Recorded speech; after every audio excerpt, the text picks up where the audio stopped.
Az EBCAM, a European Business Council of Africa and Mediterranean, egy magánszervezet, amit 1973-ban alakítottak. Nem EU-s szervezet, de nagyrészt európai EU-s tagállamok nemzeti szervezetei a tagja, illetve Norvégiáé, Svájcé. Magyarországot az EHED Global képviseli, 2008-ban léptünk be a szervezetbe, és 2010-ben már volt Budapesten tanácsülésünk, a magyar elnökség alatt, amit az EHED Global töltött be, és most tanácsülés és közgyűlés lesz, egy másfélnapos rendezvény.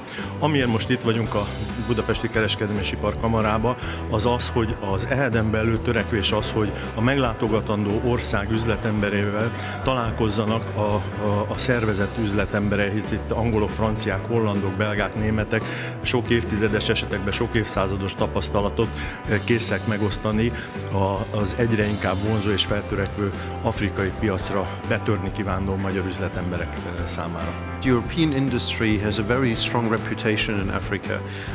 We are liked because of the high quality we have and also because of the high standards to which we are working. So when we invest in Africa, people know that we would stay for the long term, not just to take out value. We would bring know-how and train our people and work to high social, economic, environmental standards. So that is why Africans, to my experience, like working with the European industry.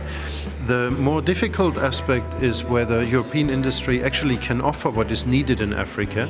And I was talking about packaged solutions rather than selling products. I think that is one of the keys.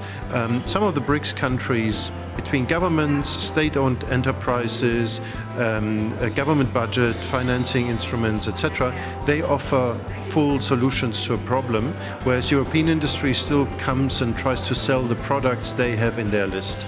And we need to bring them together in a way that we can be competitive in solving the power problem rather than selling a power plant. The basis of everything is creating jobs in African countries. And we can either wait for African economies to do that by their own means, which is just going to take 100 years more than if you can bring pushes by foreign investors coming in and helping.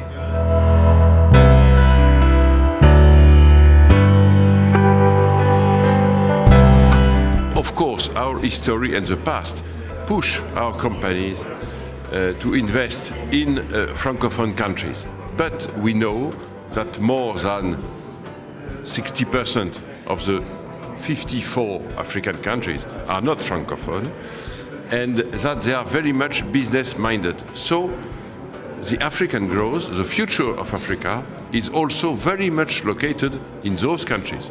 I speak of Eastern Africa, Tanzania, Kenya, Ethiopia, but also Southern Africa, South Africa itself, Namibia, Mozambique, and also, of course, Angola on the other side. So our members are invested in all those countries.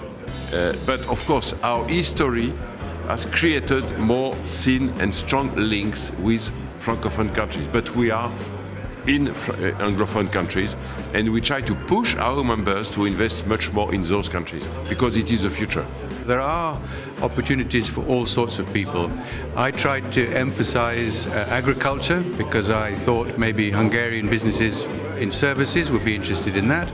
But there's IT, there's financial services, there's construction, all sorts. And I think Eastern Africa, what binds the region together is a common language, English. I think that helps a great deal. And therefore common laws. Many of the countries face, based on British law, but that gives a certain amount of assurance that these things will be applied. You have to go.